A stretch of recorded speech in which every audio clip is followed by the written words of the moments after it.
Good morning to all of you. आज का topic है टी बीम। टी बीम के बारे में पढ़ना है आज आपको।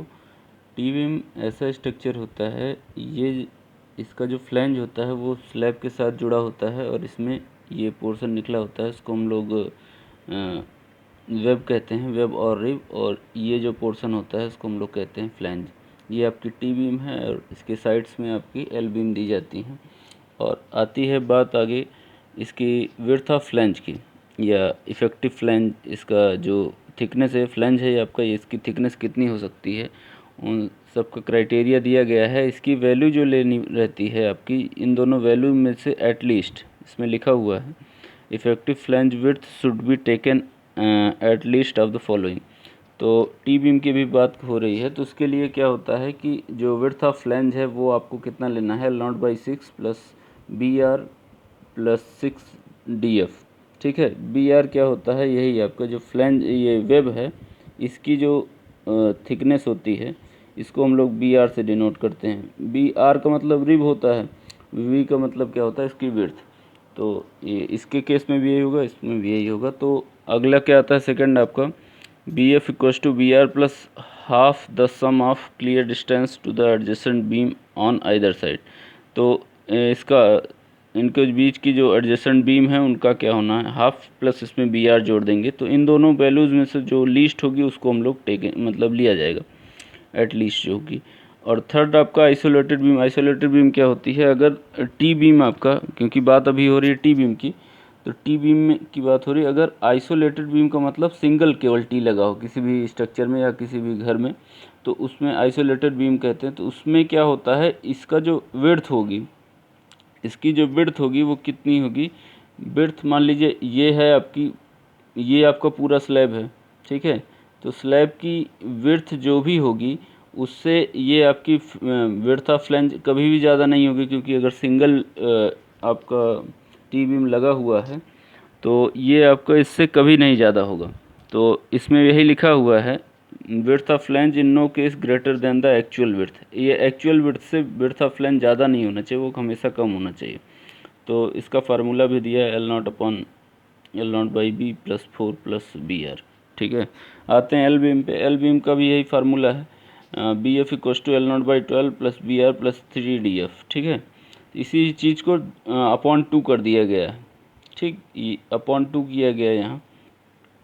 और वही आइसोलेटेड का केस भी यही है, आपका फार्मूला आपका वही है 0.5L0/B प्लस 4 प्लस BR। तो इसमें जो चीज़ें हैं उसको देख लीजिए। विड्थ ऑफ फ्लैंज BF क्या होता है, effective width of flange. Effective width of flange ये हो गई। और L0 आपका distance between point of zero movement in the beam. Zero movement कहाँ आता है, आपके एक सेंटर से लेके दूसरे सेंटर के बीच की डिस्टेंस को हम लोग जीरो मूवमेंट। और BR का मतलब विड्थ ऑफ रिब। और DF आपका थिकनेस ऑफ फ्लैंज हो गया। B आपका एक्चुअल विड्थ ऑफ फ्लैंज। ठीक है, जो स्मॉल b है आपका। अब इसके बाद आता है आपका अगला टॉपिक।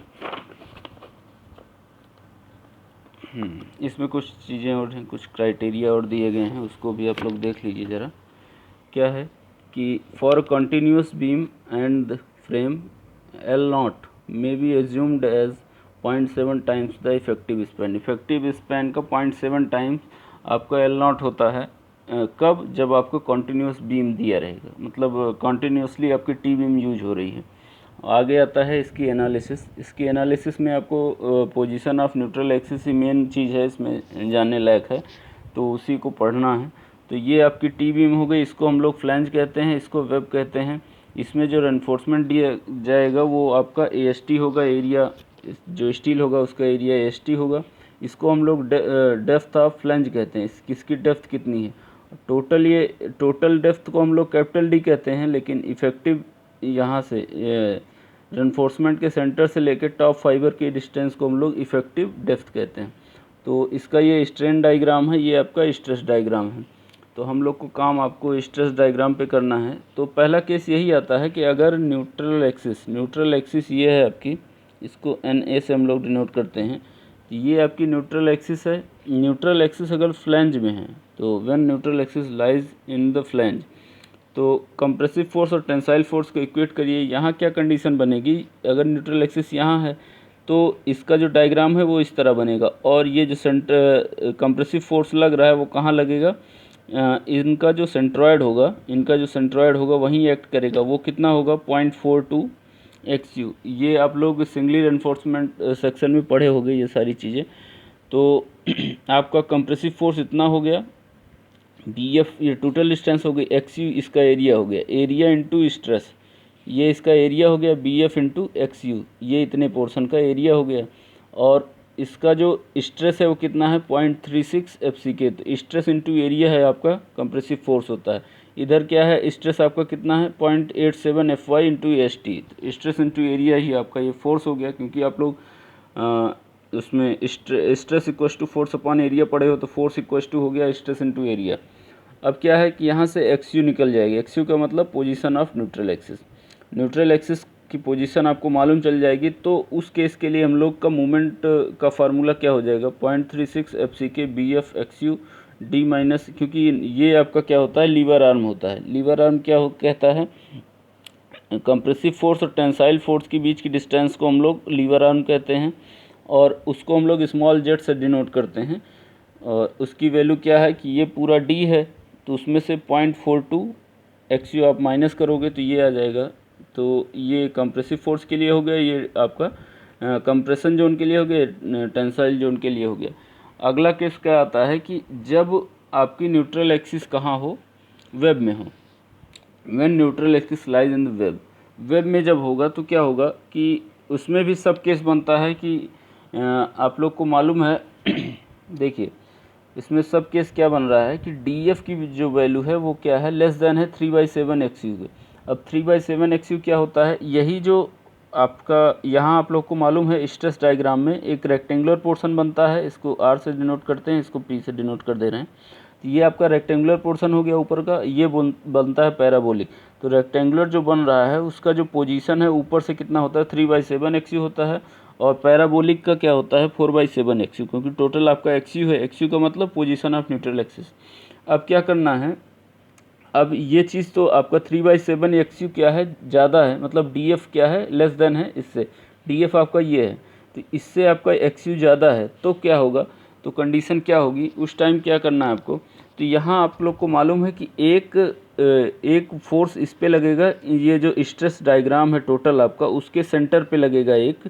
इसमें क्या करना है, इसको दो पार्ट में आप डिवाइड कर लीजिएगा। जैसे देखिए ये आपका टी बीम था पूरा, तो आप ये पूरा पोर्शन ले लीजिएगा यहाँ से, ये इतना, ये पूरा पोर्शन आप ले लेंगे इतना।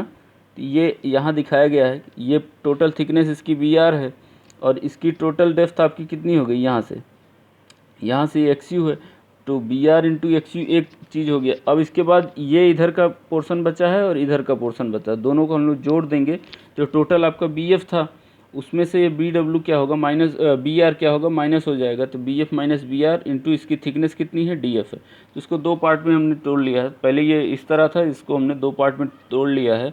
तो इसके लिए जो भी सेंट्रॉयड होगा, इसके लिए जो कंप्रेसिव फोर्स होगा वो कहाँ होगा, C2 एक्ट करेगा इसके सेंट्रॉयड पे।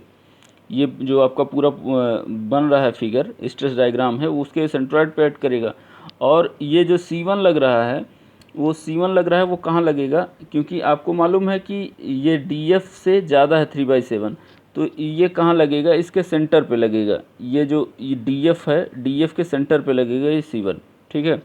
तो अब क्या करना है, तो ये C1 हो गया, C2 हो गया, T की वैल्यू मालूम ही रहती है आपको, तो C1 की वैल्यू क्या हो जाएगी, 0.36 FCK BR XU, ठीक है, BR XU FCK हो गया, ठीक, ये आपका हो गया। ये C2 है खैर। अब C1 क्या हो जाएगा, 0.446 FCK और BF माइनस BR, ठीक है, BF minus BR into DF। ये इसका एरिया हो गया, ये इसका स्ट्रेस हो गया, ये इसका एरिया हो गया, एरिया लेंथ इंटू ब्रेथ हो गया, एरिया इसका ये हो गया। अब इक्वस टू आप टेंसाइल फोर्स के इक्वल कर दीजिए इसको, ठीक है। तो यहाँ से आपको एक रिलेशन मिल जाएगा, यहाँ से आप XU की वैल्यू आसानी से निकाल सकते हो। अब आते हैं इसके मोमेंट ऑफ रेजिस्टेंस पे। इसका मोमेंट ऑफ रेजिस्टेंस कैसे निकलेगा, देखिए ये आपका कौन सा फोर्स है, C2 है, ठीक है। C2 into Z1, C2 into Z2 sorry C2 into Z2 plus C1 into Z1, ठीक है। तो आपका जो C1 फोर्स लग रहा है वो इंटू इसका lever arm, C2 force into lever arm, तो इसको मल्टीप्लाई करेंगे तो हम लोग का क्या आएगा, मोमेंट ऑफ रेजिस्टेंस आएगा MU। तो कर लीजिए इसको आपको मालूम है कि ये जो C2 है, ये जो पूरे फिगर का सेंट्रॉयडल है वो कहाँ एक्ट करेगा इसका, ये आपका डिस्टेंस आपको मालूम है 3/7 XU है, तो उसको हम लोग 0.42 XU से डिनोट करते हैं। तो ये हो जाएगा आपका D, टोटल हाइट क्या है इसकी D है, तो D माइनस 0.42 XU हो जाएगा।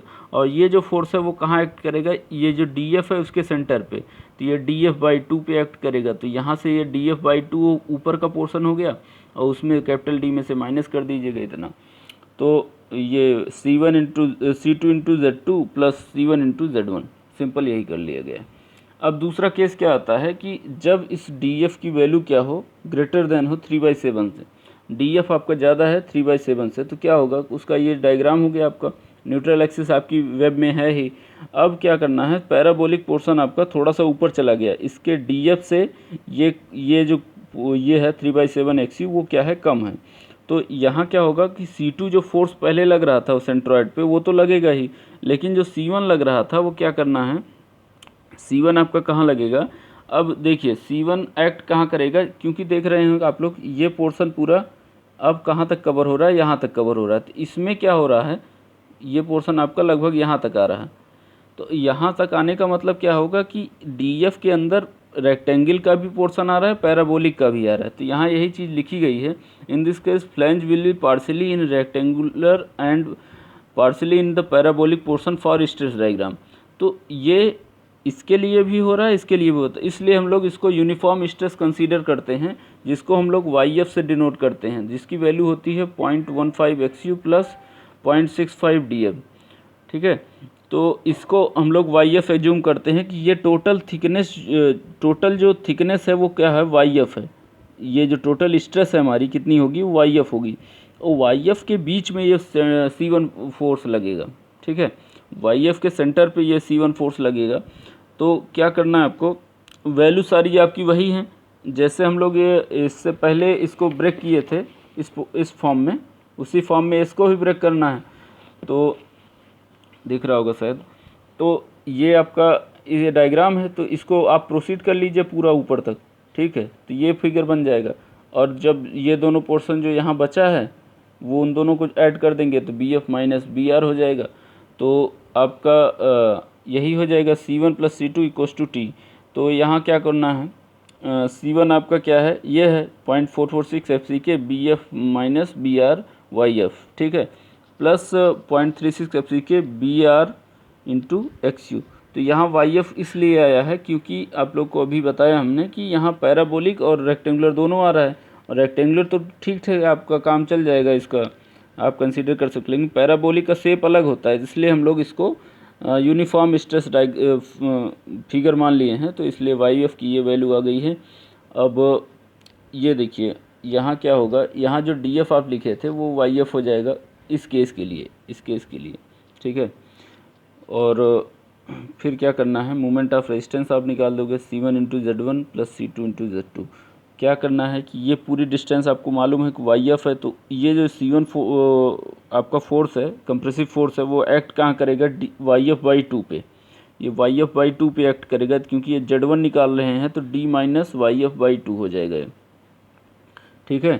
तो आपका यही हो गया 0.36 FC के BR XU D minus 0.42 XU, ये इसका लीवर आर्म हो गया C2 का, और 0.446 FC के BF minus BR YF D minus YF/2 क्योंकि ये इसके सेंटर पे एक्ट करेगा, ये एज ए रेक्टेंगुलर इसको हम लोग देखेंगे।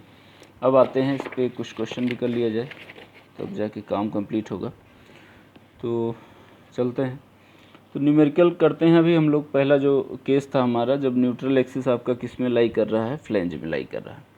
तो क्या है इसमें, T beam of flange width इतना 1000 mm एंड फ्लैंज थिकनेस का मतलब DF दिया है आपको 100 mm, रिब विड्थ का मतलब BR दिया है आपको, and has a effective depth of 500। Effective depth का मतलब स्मॉल डी दिया है।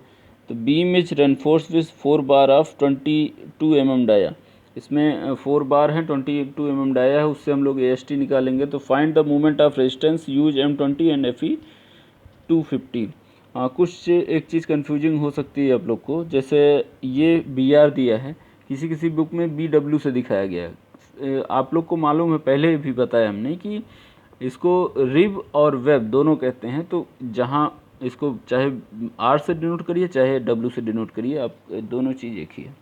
तो आपको जो चीज़ पहले दी गई है उसको लिख लिया। BF दिया है, DF दिया है, BR दिया है, N की वैल्यू दिया है, N का मतलब नंबर ऑफ़ बार्स आपको दिया है 4 बार है, और फाई की वैल्यू दिया है 22, फाई आपका 22 mm डाया है इसका। D आपका दिया है 500, स्मॉल d आपको दिया है 500 mm। और उसके बाद AST आपको मालूम है, AST आप इस फार्मूले से निकाल सकते हैं, n π/4 फाई स्क्वायर, और इससे ये AST आ गया है mm स्क्वायर में। तो एज्यूम हम लोग क्या कर रहे हैं कि अभी न्यूट्रल एक्सिस हमारा किस में है, फ्लैंज में, हम ये मान के चल रहे हैं। तो हमारा अगर फ्लैंज में है तो हमारा ये फार्मूला हमको मालूम है, तो उससे XU निकलेगा आपका, XU निकाल लिए। उसकी वैल्यू क्या है, XU की वैल्यू क्या है, किससे कम है, XU की वैल्यू DF की जो वैल्यू है उससे क्या है, कम है। तो इसका मतलब क्या है कि आवर एजम्पशन इज़ करेक्ट, क्योंकि अगर क्या होता ज़्यादा होता तो हमारा एजम्पशन रॉन्ग होता। अभी क्या है, इससे कम है कि मतलब डेप्थ ऑफ जो फ्लैंज है, फ्लैंज की जो डेप्थ है उससे क्या है, हमारी न्यूट्रल एक्सिस उसके अंदर ही है, तो इसका मतलब हमारा एजम्पशन सही है। तो अभी क्या है कि अगर हम लोग ये FE 250 यूज करते हैं, ठीक है, तो उसके लिए XU मैक्स अपॉन D का वैल्यू क्या होता है, 0.53 होता है, और अगर 415 रहता है तो कितना होता है, 0.48 होता है, 500 हो जाता है तो 0.46 हो जाता है।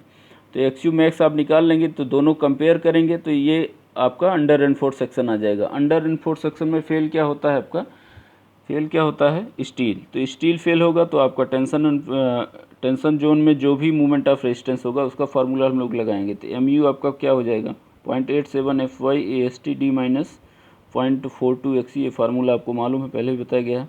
इससे आपका ये आ जाएगा, तो आपको किलो न्यूटन मीटर पे ये आपका मूवमेंट ऑफ रेजिस्टेंस आ गया है। आगे क्वेश्चन करते हैं। ये पहला वाला, इसका जो जब न्यूट्रल एक्सिस आपकी किस में लाई कर रही है, वेब में लाई कर रही है, उसका पहला जो केस है, 80 बीम ऑफ फ्लैंज विड्थ इतना and flange depth 100 mm, effective depth 550 mm and rib thickness 275 mm has to be designed as a balance section. हाँ, यहाँ एक चीज़ देखने लायक है, ये बैलेंस सेक्शन के लिए डिज़ाइन करना है आपको। Determine the area of steel end moment of resistance. आपको दो चीज़ पूछा है, यहाँ AST पूछा है और MR पूछा है, MU पूछा है। तो use M20 and FE 415 use करना है यहाँ। तो आपको क्या क्या दिया है, तो M20 दिया है तो FCK की वैल्यू 20 हो जाएगी, FY की वैल्यू 415 हो जाएगा, BF की वैल्यू आपको 1000 दिया है क्वेश्चन में, DF की वैल्यू आपको दिया है 100 mm, D की वैल्यू दिया है 550 mm, BR की वैल्यू 275 mm। तो section is design for balance section. Balance section के लिए क्या होता है, XU और XU मैक्स की वैल्यू बराबर होती है, ठीक है। और ये आपका 415 ग्रेड का स्टील यूज हो रहा है, तो उसके लिए 0.48 D होता है। XU मैक्स अपॉन D की वैल्यू क्या होती है, 0.48 होती है। तो आप इससे क्या निकाल सकते हैं, XU निकाल सकते हैं। XU निकल गया तो XU की वैल्यू क्या है कि 100 से ज़्यादा है। XU की जो वैल्यू है वो क्या है, 100 से ज़्यादा है। 100 का मतलब ये DF डेप्थ ऑफ फ्लैंज से ज़्यादा है। इसका मतलब क्या है कि न्यूट्रल एक्सिस कहाँ होगी, आपकी वेब में होगी। तो हमारा दो, अब वेब में होगी तो उसका भी दो केस है। तो पहला केस अभी हम लगाते हैं कि किस में होगा, तो उसके लिए हम लोग 3/7 XU निकालते हैं। 3/7 XU कितना हो गया, 113.1 mm। तो वो क्या है, ग्रेटर देन है किससे, 100 से। ये भी DF से ज़्यादा है। तो इसका मतलब क्या हुआ कि अब आपको मालूम चल गया है जो सब केस फर्स्ट था आपका वो अप्लाई होना है। तो उसको अप्लाई करने के लिए आप डायरेक्टली फार्मूला लगा दीजिए, उससे क्या होगा, आपका AST निकल, क्योंकि आप XU निकाल चुके हो, ठीक है। यहाँ अननोन क्या होगा, AST ही होगा। तो आप सिंपल वैल्यू रखना हर जगह सबकी, उसके बाद आपका क्या आ जाएगा, AST आपका mm स्क्वायर में आ जाएगा।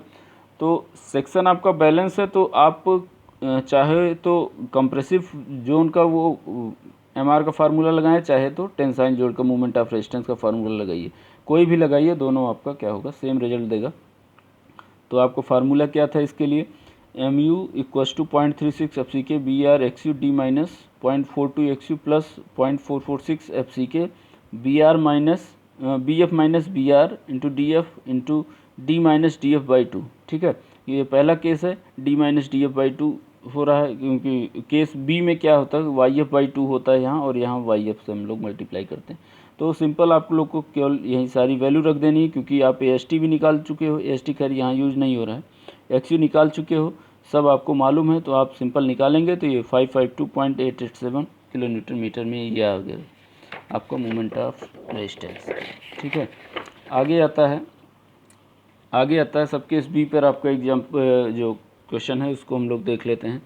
इसका क्वेश्चन क्या है, A T beam of flange width 1200 mm and flange thickness 115 mm, rib width 250 mm and effective depth of 450 mm, find the area of steel end moment of resistance for the balance. इसमें भी balance section है, use M20 and FE 250। तो निकालना क्या क्या है आपको, moment of resistance और एरिया ऑफ स्टील। ठीक है, सिंपल अब इसको करते हैं। जो दिया है, BF दिया है आपको, DF दिया है, BR दिया है, D दिया है। ठीक है, ये सारी चीज़ें शुरू में दी गई हैं। FCK की वैल्यू दिया है M20 है, और ये FE 250। ठीक है, बैलेंस सेक्शन है, तो हम लोग XU में अभी पिछले क्वेश्चन में भी यही किए थे। तो ये क्या हो रहा है, स्टील का ग्रेड यहाँ चेंज हुआ है, तो इसलिए हम लोग का ये वैल्यू क्या हुआ 0.53D हो गया। इसको हमने बताया था कि अभी FE 250 के लिए क्या यूज करना है, 0.53 करना है, FE 415 के लिए 0.48D करना है, FE 500 के लिए 0.46 करना है।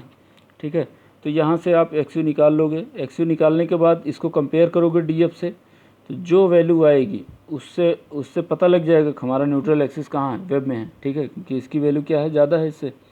तो अब क्या करना है, हमारा सब केस बन जाता है कि हम लोग कंपेयर करते हैं 3/7 एक्सिस से। तो 3/7 एक्सिस से कंपेयर करने पे पता लगा कि 102.2 आया, ये वो क्या है, छोटा है DF से।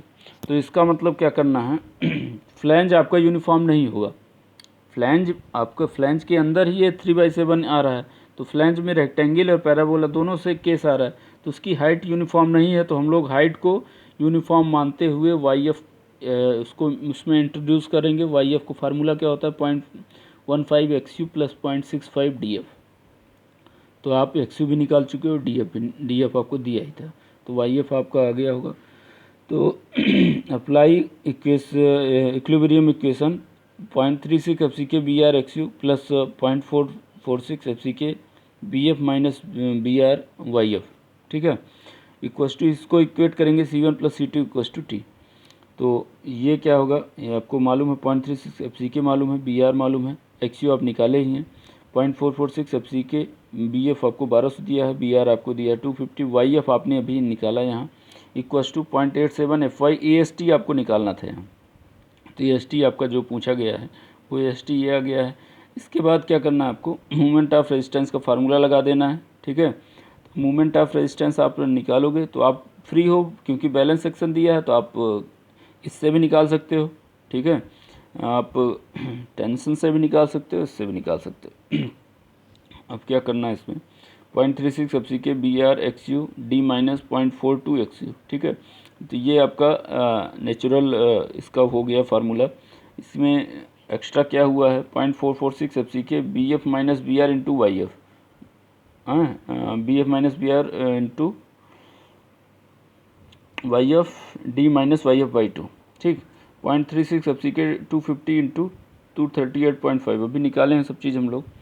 तो यहाँ क्या होगा, YF की वैल्यू आप एग्जैक्टली यहाँ रख देंगे, फिर अपॉन 2 करिएगा। इसको सॉल्व करेंगे तो हम लोग का ये MU आएगा 515.89 किलो न्यूटन मीटर। ठीक है, तो इसके जो क्वेश्चंस हैं आप लोग को इसी तरह करने हैं, मोमेंट ऑफ रेजिस्टेंस और एरिया ऑफ स्टील निकालने के। इसके बाद जो भी चीज़ें हैं वो आगे पढ़ी जाएंगी। इसके बाद आपका स्लैब भी है, इसमें बीम स्लैब कॉलम सब चीज़ पढ़ना है आपको धीरे धीरे। Thank you.